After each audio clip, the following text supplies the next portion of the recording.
Chapter 36. The Glory and the Dream. On the morning when the final results of all the examinations were to be posted on the bulletin board at Queen's, Anne and Jane walked down the street together. Jane was smiling and happy. Examinations were over, and she was comfortably sure she had made a pass at least. Further considerations troubled Jane not at all. She had no soaring ambitions, and consequently was not affected with the unrest attendant thereon. For we pay a price for everything we get or take in this world, and although ambitions are well worth having, they are not to be cheaply won, but exact their dues of work and self-denial, anxiety and discouragement. Anne was pale and quiet. In 10 more minutes she would know who had won the medal and who the Avery. Beyond those 10 minutes there did not seem, just then, to be anything worth being called time. "Of course you'll win one of them, anyhow," said Jane, who couldn't understand how the faculty could be so unfair as to order it otherwise. "I have no hope of the Avery," said Anne. "Everybody says Emily Clay will win it, and I'm not going to march up to that bulletin board and look at it before everybody. I haven't the moral courage. I'm going straight to the girls' dressing room. You must read the announcements and then come and tell me, Jane. And I implore you in the name of our old friendship to do it as quickly as possible. If I have failed, just say so, without trying to break it gently, and whatever you do, don't sympathize with me. Promise me this, Jane." Jane promised solemnly, but, as it happened, there was no necessity for such a promise. When they went up the entrance steps of Queen's, they found the hall full of boys who were carrying Gilbert Blythe around on their shoulders, and yelling at the tops of their voices, "Hurrah for Blythe, medalist!" For a moment Anne felt one sickening pang of defeat and disappointment. So she had failed, and Gilbert had won. Well, Matthew would be sorry. He had been so sure she would win. And then somebody called out, "Three cheers to Miss Shirley, winner of the Avery!" "Oh, Anne!" gasped Jane, as they fled to the girls' dressing room amid hearty cheers. "Oh, Anne, I'm so proud! Isn't it splendid?" And then the girls were around them, and Anne was the center of a laughing, congratulating group. Her shoulders were thumped and her hands shaken vigorously. She was pushed and pulled and hugged, and among it all she managed to whisper to Jane, "Oh, won't Matthew and Marilla be pleased? I must write the news home right away." Commencement was the next important happening. The exercises were held in the big assembly hall of the academy. Addresses were given, essays read, songs sung, the public award of diplomas, prizes, and medals made. Matthew and Marilla were there, with eyes and ears for only one student on the platform, a tall girl in pale green, with faintly flushed cheeks and starry eyes, who read the best essay, and was pointed out and whispered about as the Avery winner. "Reckon you're glad we kept her, Marilla?" whispered Matthew, speaking for the first time since he had entered the hall, when Anne had finished her essay. "It's not the first time I've been glad," retorted Marilla.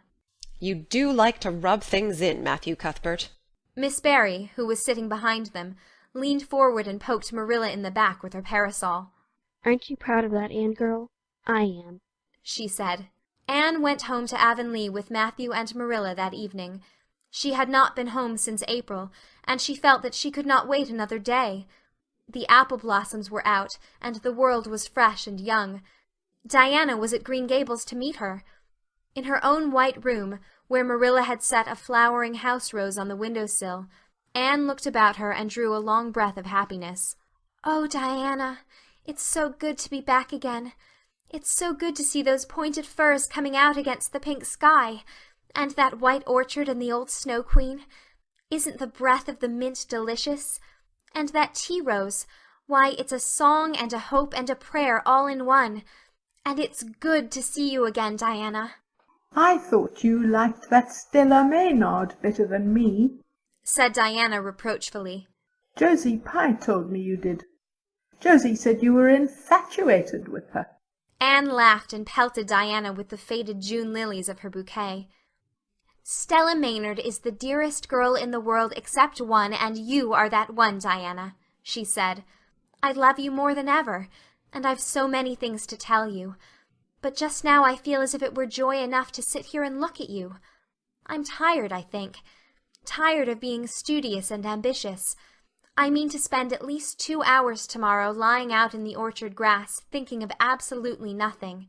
You've done splendidly, Anne. I suppose you won't be teaching now that you've won the Avery. No, I'm going to Redmond in September. Doesn't it seem wonderful? I'll have a brand new stock of ambition laid in by that time, after 3 glorious golden months of vacation. Jane and Ruby are going to teach. Isn't it splendid to think we all got through, even to Moody Spurgeon and Josie Pye? The Newbridge trustees have offered Jane their school already, said Diana. Gilbert Blythe is going to teach too. He has to. His father can't afford to send him to college next year after all, so he means to earn his own way through. I expect he'll get the school here if Miss Ames decides to leave. Anne felt a queer little sensation of dismayed surprise. She had not known this. She had expected that Gilbert would be going to Redmond also. What would she do without their inspiring rivalry?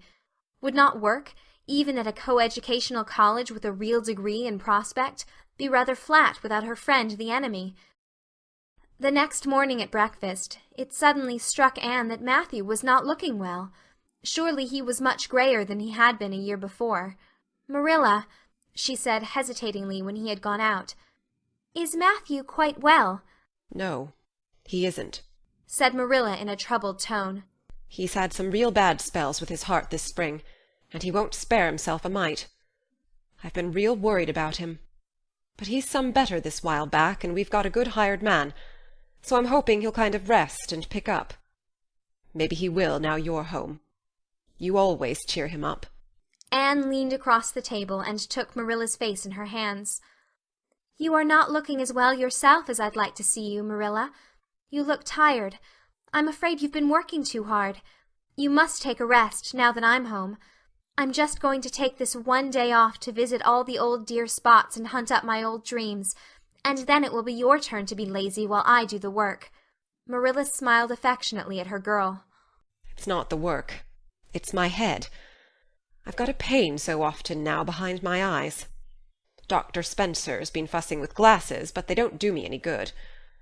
There is a distinguished oculist coming to the island the last of June, and the doctor says I must see him. I guess I'll have to. I can't read or sew with any comfort now. Well, Anne, you've done real well at Queen's, I must say. To take first-class license in 1 year and win the Avery scholarship.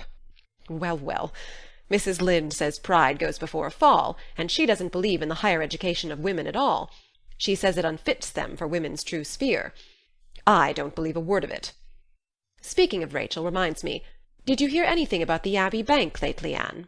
"I heard it was shaky," answered Anne. "Why?" "That is what Rachel said. She was up here one day last week and said there was some talk about it. Matthew felt real worried. All we have saved is in that bank, every penny. I wanted Matthew to put it in the savings bank in the first place, but old Mr. Abbey was a great friend of father's, and he'd always banked with him. Matthew said any bank with him at the head of it was good enough for anybody." "I think he has only been its nominal head for many years," said Anne. "He is a very old man. His nephews are really at the head of the institution." Well, when Rachel told us that, I wanted Matthew to draw our money right out, and he said he'd think of it. But Mr. Russell told him yesterday that the bank was all right. Anne had her good day in the companionship of the outdoor world. She never forgot that day. It was so bright and golden and fair, so free from shadow and so lavish of blossom. Anne spent some of its rich hours in the orchard. She went to the Dryad's Bubble and Willowmere and Violet Vale. She called at the manse and had a satisfying talk with Mrs. Allan. And finally, in the evening, she went with Matthew for the cows, through Lover's Lane to the back pasture. The woods were all gloried through with sunset, and the warm splendor of it streamed down through the hill gaps in the west. Matthew walked slowly with bent head. Anne, tall and erect, suited her springing step to his. "You've been working too hard today, Matthew," she said reproachfully. "Why won't you take things easier?" "Well, now, I can't seem to," said Matthew, as he opened the yard gate to let the cows through. "It's only that I'm getting old, Anne, and keep forgetting it. Well, I've always worked pretty hard, and I'd rather drop in harness."